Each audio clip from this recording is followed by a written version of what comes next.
तुझं काहीच चालू देणार नाही आणि हाताला दे तुझी खालची घागर फोडल्याशिवाय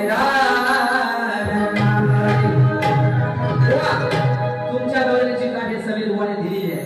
माझ्या गवळीची गाठ तुम्ही द्यायला पाहिजे. एवढे शाखने मिळवतो ना शिकुर्ड्या, एवढे शाखने मिळवतो ना माझे वडील असं करीन तसं करीन भलपटीन सोलपटीन हे तुमचे गवळ माझे गवळीची गाठ द्यायची तुम्हाला. हा आवर्जून सांगतोय.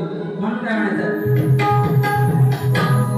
अरे गुपचूप घरात शिरे नव्हे, अगं गुपचूप घरात शिरे नव्हे, संधी नाही आता हो सोडायची.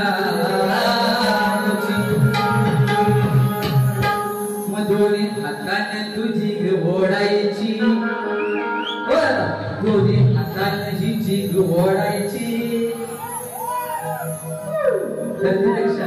आवाज असा असतो, अगं दोन्ही हाताने तुझी ओढायची, हिची गागर खालची फोडायची.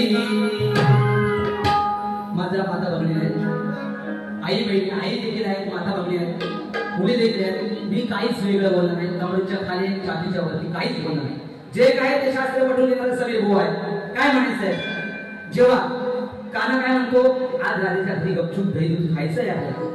सवंगडी पेल्या सुदाम नांगड्या भोंड्या तिच्या घरात जातात.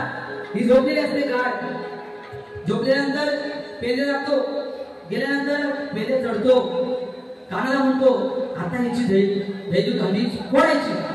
म्हणजे आपण दोन्ही हाताने हिचे माठ ओढायचे, दोन्ही हाताने हिची ओढायची, दोन्ही हाताने हिचे माठ फोडायचे. आणि हिची वरची घागर असते टाकाची, खालची घागर असते धग्याची. धग्याची घागर गोल लागते कानाला याची, तर खालची घागर आपल्याला फोडायची आहे. काना पेल्या म्हणतो, आज खालची घागर फोडायची हिची. आणि काना देखील म्हणतो, आपण साऱ्याने फोडूया खालची घागर याला हेच. असा साधा विषय हुआ, शगण्या मिरवायचं नाही हो. हा अगो गुपचूप घरात शिरेन मी, संधी नाही हो आता सोडायची. दोन्ही हाताने तुझी ओढायची, दोन्ही हाताने तुझी ओढायची, हिची घागर खालची फोडायची.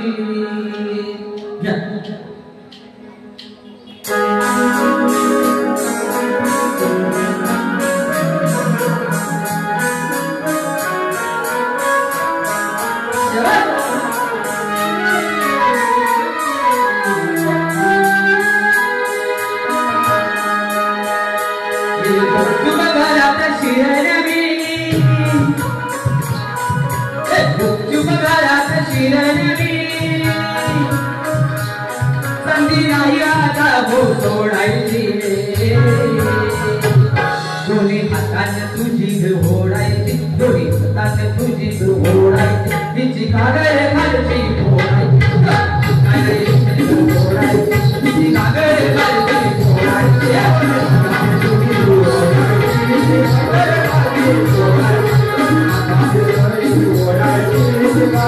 खालची फोडायची.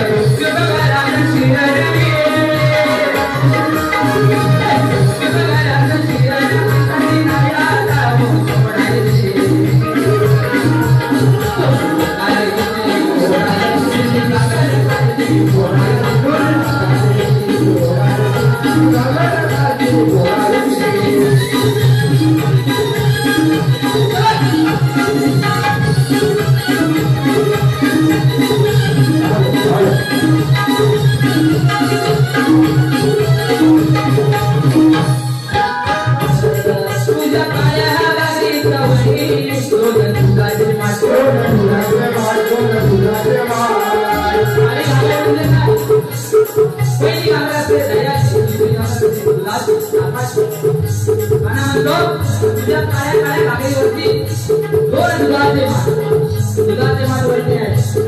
तुझ्या काळ्या काळ्या कागदीवरती दोन दुधाचे माठ, तुझ्या दुधारी भरले ते आहे